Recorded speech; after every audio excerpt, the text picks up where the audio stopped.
Welcome to Galaxy Forum. I'm your host, Melissa Kaplan, and we are here to explore issues and ideas that matter to the LCC galaxy, to discover how the work of our stars connects with the community and how the community connects with us. With this episode, my co-host and I are launching a series called Topsy Turvy, because sometimes that's just how the world seems. This past summer, I couldn't get those words out of my head as I tried to decipher the truth in all the information that's coming at me and everybody else. And often I was shocked at the things, sometimes really maybe little small untruths and sometimes large conspiracy theories that people believe. I'm so excited that the perfect person to co-host instantly jumped on board, someone who has great expertise in media literacy and who really has a passion for research, LCC's information literacy librarian, Ami Ewald. Oh, well, thank you. I'm so happy that you asked, and I get to be a part of this because we are living in a very sort of topsy-turvy world right now and a lot of different things coming at us. So I think this is going to be a fun opportunity to talk about some misinformation, about truth, conspiracy theories, all sorts of fun stuff. Yeah, it's interesting because, people might say they have different definitions for truth and conspiracy theories, and I know we're going to get into that. And I think one of our goals, as we've talked about it, is like each episode we're going to look at a conspiracy theory or a group of conspiracy theories, and we're going to have an expert join us to kind of consider what's behind that, and then offer listeners some tips, viewers. I always think podcast is only listening, but I know we have the video ability these days. So welcome to all of you too who are watching. So we thought that it would be great though to start our conversation without necessarily focusing on a specific theory, but getting at a little bit of why might people succumb to conspiracy theories, and who better to be our expert than somebody who knows about the human mind. And so we've invited Mike Stratton, psychotherapist, to be our guest. Welcome, Mike. Thank you for inviting me. I'm thrilled to be here with you guys. So I just want to say before we get into the topic that Mike, psychotherapist, also an author, and also has a podcast that he co-hosts here on LCC Connect. A Psychodelicious Conversation, with Morgan Bowen. And we talk about different varieties of mental health, the world of mental health and consciousness and psychology, all sorts of things. I've listened a little bit, and you guys have great rapport, and it's just such such a never-ending source of need and information in terms of mental health. That's true. Yeah. It's never ending. It's all encompassing. Yeah. And though it doesn't, it does relate to mental health a little bit, but Mike also hosts a jazz music podcast. I mean, mental health. It's not a podcast. Well, not a podcast. It's a radio show. A radio show, Groove Supreme, over on WKAR every Saturday night, and it's a jazz show which has a little bit of flavor of blues and some soul every now and then as well. Yeah, that's really cool. Yeah, it's fun. It's fun. And it is good for your mental health. Jazz is music. Yeah, so. Music is always good for the mental health, right? Yeah. So I'm turning to you, Ami, our media literacy person and researcher in terms of conspiracy theories. Is there such a thing as even a broad? I mean, there's a zillion different theories out there. Yeah, there's lots of different theories in that, but let's just kind of start with a broad definition. Like, what constitutes a conspiracy theory? And if I took a look at the Merriam-Webster dictionary, and a conspiracy theory, a theory that explains an event or set of circumstances as the result of a secret plot by usually powerful conspirators, or a theory asserting that a secret of great importance is being kept from the public. And interesting enough too, that term conspiracy theory actually was first known use was in 1863. So it's been around for a while. I always have this image too of the person with the handlebar mustache sort of sitting back, twirling his mustache, or the Mr. Burns type character, sort of plotting all of these things. So that's kind of a broad definition of what a conspiracy theory is. And, they vary from being political, on the political side of things, pop culture. Oftentimes when we have sort of these unexplained, tragic events that occur, we'll see, conspiracy theories rise, definitely, or events that are happening around us that are very chaotic, and we want to put a reason behind it. Yeah. When you guys asked me to do this, and I'm thrilled to be here again, and it's a lot of fun. I want to start at a really deep place, but also at a really wide place as well, that we all engage in some of this. We all engage in some level of conspiracy theories. The depth of it, though, is that we're really talking about consciousness. How does the world land on our nerve endings? How do we experience the world? What kind of network of whatever it is that we have to go through to make sense of the world. And Freud originally, when he was very young, and he started to develop defense mechanisms, so repression, denial, projection, all these ways that people had to defend themselves against how scary the world was. He made this statement that the truth of it is that the world is so unpredictable, it is so random, it is so at times catastrophic, that if people really let that in, they would go crazy. They wouldn't be able to function. They wouldn't be able to operate. Oh, yeah. So you have to have a set of beliefs that the world is kind of ordered in a certain way. And then when something chaotic happens, that you have to have an explanation for it. You have to understand that. So one of the ways that I think about it is that it's all on a continuum. So some of it is just as simple as superstition. Anyone out there who's a sports fan is also a conspiracy theorist, because, we got jobbed by the refs. That's what happened. The game was fixed. This is why. Anyway, on the one hand, there's that. So it can be really harmless. And then it can be to the point where it's dangerous. It can be dangerous to yourself or to other people. And an example of that is the witch hunts, that occurred, the actual witch hunt. Something's going on wrong in the village, and we think it's because of these women, and they must be witches, and so we need to figure out which ones are witches, and then burn them or kill them or drown them or whatever it was that was going on.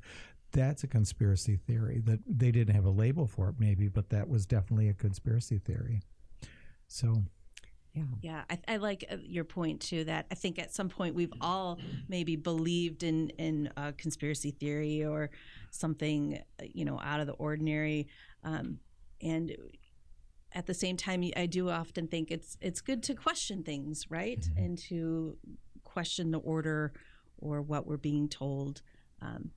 So there's always that fine line. But I think we've all sort of, whether it's pop culture or sports or something, but I think we've all probably engaged with something at some point. Paul is dead. Right. That's a great example, too, out of pop culture. That idea that Paul McCartney died, and then all the Beatles fans were looking for clues as to, he's barefooted on the cover of the Abbey Road. So that's proof of it. Yeah. And there was a driver or a license plate that said 28 if, so he would be 28 if he was still alive. For instance, that's an example of it. That's something that's pretty harmless, but they had to come out. He had to come out and say, "Look, I'm still alive. I'm still here." Yeah, definitely. It's really. It makes me think too that some people probably have. That yes, the world is an unpredictable place and awful things happen, and some people may have either a greater ability to deal with that uncertainty or some sort of result. I don't know. What do you think? Because I'm thinking some people are more likely to or more prone to be caught up in this, but maybe it's at different points in your life where you're more vulnerable.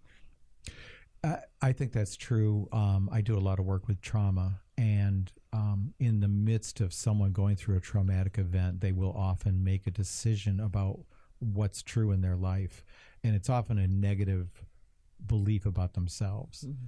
And when you do a kind of therapy, for instance, EMDR, where you're getting to the root of the trauma and helping someone reprocess it, that cognition or that thought comes up, and you can see that they've held on to a false belief about themselves that's been limiting to them. So that's like in an individual sense. There's other things that are personality traits that people who believe in a lot of conspiracy theories tend to be more fearful, highly anxious, fearful to the point of paranoia, of just, this is world ending, this is threatening everything.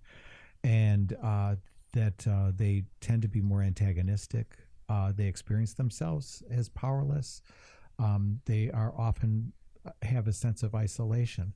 So the different theories about conspiracy theory is that it gives people a sense of belonging. It gives them a sense of control. It gives them a sense of, like, I know what's going on. I know what's going on, and you don't know what's going on. So they feel good about themselves, in that way. Now, again, I mean, all of us, though, it's interesting because... and I like that all of us point too. I think it's really important to remember we're on this big continuum. Oh, my gosh. We all engage in some level of confirmation bias. We all have to have a certain level of shorthand internally. Who do we... these people are like this. These people are like this, and that can get into, bigotry at the far end of it. On the other hand, it's like making assumptions, and sometimes it's comical, that comedies do that a lot, where you just see somebody who doesn't fit the kind of stereotype. They play against the stereotype. And it's funny because it's like, oh gosh, we all thought that. We all thought these people were like this, or these people were like this. But that confirmation bias is something that everyone has to some degree, and even though we want to deny it, it's true. So that's a big one. Yeah. Your point about, I think of people oftentimes trying to fit in. In fact, I even had that written in my notes of I think sometimes believing in these things creates almost a sense of belonging. Mm-hmm. And when you start to get into social media and all the stuff online, right, that you almost form these groups that are, really gung-ho on this. This is what they believe, and that creates that sense of belonging. And I think in many cases might help to ease loneliness. Yeah. And a sense of isolation. And coming back around to that confirmation bias, definitely you start hearing the same thing that kind of reaffirms what you already might be thinking, and then you're finding a group of people that are just sort of confirming that for you as well. And our social media and all of anything online really is dealing with those algorithms that are just helping to push that confirmation bias. It's going to float those things to the top that you watched one video on this, you're probably pretty interested, and then it's going to keep floating those things that just sort of reconfirm those beliefs. It reinforces it. Yeah, reinforces it. Those algorithms, they know us better than we know ourselves, and they continue to feed that. And the way that one of the things that's changed over the years is that the institutions that people used to have and that they used to belong to have faded. So church used to be a huge thing. People belonged to a church. They all their friends, their family, they all went to the same church. They all believed the same thing. For instance, with church attendance being so far down now, what do people believe in? Sporting events are hugely popular. People can put on a jersey and okay, I belong. I'm a Spartan. I'm a Lions fan. I'm a Tiger fan. And it just, there it is. All you have to do is get a jersey and turn on the television. Broadway show, people who are huge. Yeah. I mean, not only Broadway theater, but Broadway is probably the most popular and most, accessible of those performances, and people just flock to it and build whole communities and whole new ways of gathering together to celebrate their love of that and their community, their affinity for each other. Deadheads, You Yeah. know, Grateful Dead. I know a lot of jazz people that look at the Grateful Dead like, how'd they do that? How do they get people to follow them from city to city to city? I think it was the grilled cheese sandwiches. Do you think that was? My sister, she was a Deadhead, and she took me. I willingly went and had a great time. We had like third row seats, and but the best part is the parking. Then I don't know when this is off topic, but probably when was it, like 90s, 80s? Whenever I don't know when Jerry Garcia died, but parking lots full of people with these just like little stands making grilled cheese and and other things too. Handing them out. Handing them out, and that was delightful community. Were they magic? Were they magical grilled cheese? Not? Absolutely. Yeah. It was a great experience. Yeah, but anyway, that community, you whether you are deep into it, you can get caught up in any number of ways. And if you are seeking a sense of belonging, even if you're not fearful, that's another way in to suddenly be part of a group of beliefs that may not necessarily be based on truth. And nobody, well, air quotes, because truth. Yeah. Truth, the truthiness. Yeah. The truth is out there. And not to get overly political, but there was a period of time not too long ago where, they were talking about alternate facts, so there's facts, but then there's alternate facts. They're the facts that we want you to believe. So the idea of propaganda, for instance, propaganda initially wasn't a negative term. It was originally like associated with the Catholic Church because they would propagate. They would propagate their truth. They would propose it and propagate it. And it became a negative term, I think, around the time of Nazi Germany and with the Soviet Union, and then we have our own varieties of that are political now. Just believe this, don't believe the other people, and it's heated up to the extent that there's this demonization of the other side. It's really gotten very, very hot. That each side believes the other side is going to destroy America, for instance. And the things that we know about, with social media or any media, what gets people to tune in, the two main emotions is fear and anger. If you can tap those areas of the brain becomes very interested in that for self-protection. Just like what are they saying now? What's going on now? What's happening now?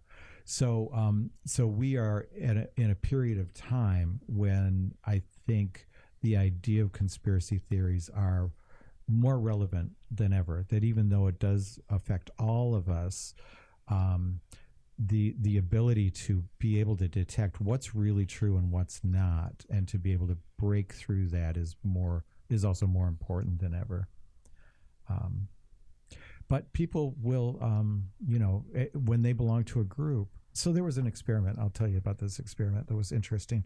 The Milgram studies years ago is a study where they would have someone in a separate room, and they would be giving them a quiz, and every time they got the quiz wrong, they'd get an electric shock.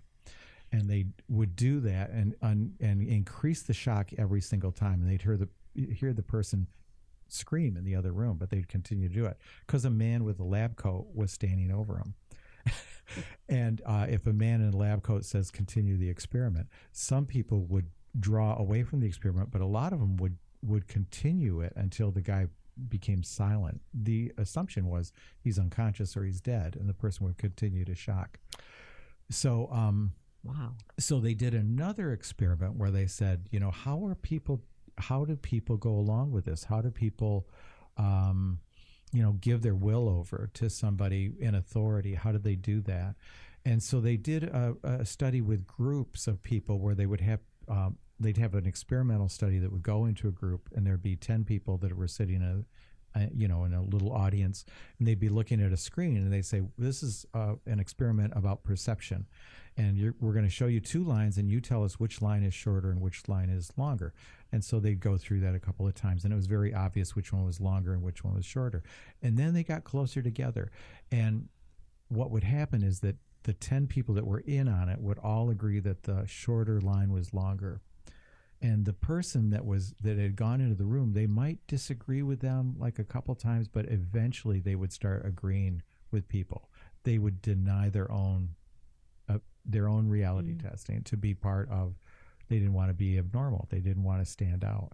So if you're in a social milieu that everybody believes, fill in the blank, chances are you're going to believe that, and you may want to defend those beliefs. So how do you? We have about 5 minutes left, so definitely want to. I know, it flies. How does one sort of defend themselves against that? And I know that might get to some of your tips, but I also want to make sure we have a chance to talk just a little bit about if you have a friend or a loved one who you feel is really being caught up, and what do you do? 2 questions. Do you want to take that? You have tips. Well, one thing I'd like to kind of going back to what you were just talking about there was about sort of when you hear something over and over and over again, you tend to start believing it, right? Yes. Then it becomes true. And I think in terms of dealing with, family members or, having relatives, friends who might believe something that you think that is just not true. I always tend to think if you value that relationship, show a little empathy. Maybe ask some questions. Why do they believe that? Listen. I think once you start attacking somebody, well, why do you believe that? And you take that stance, they're going to dig in and they're not going to hear you.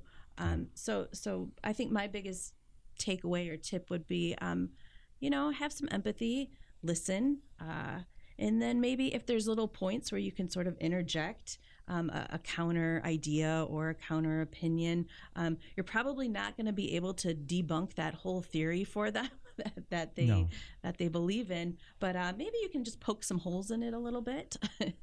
And again, I wouldn't don't go attack and have an argument about it. I think it's more about listening, having a little empathy, maybe pointing out some counter claims or a different way of thinking, a different perspective. Yeah, it's interesting if we can apply this. I mean, one example is politics, but to get away from politics, one kind of therapy that I do is something called motivational interviewing, and it's talking to people who have an abuse with a substance, and so they're often very, very defended around that. And so exactly what you're saying is to help tease out for them what they like most about it.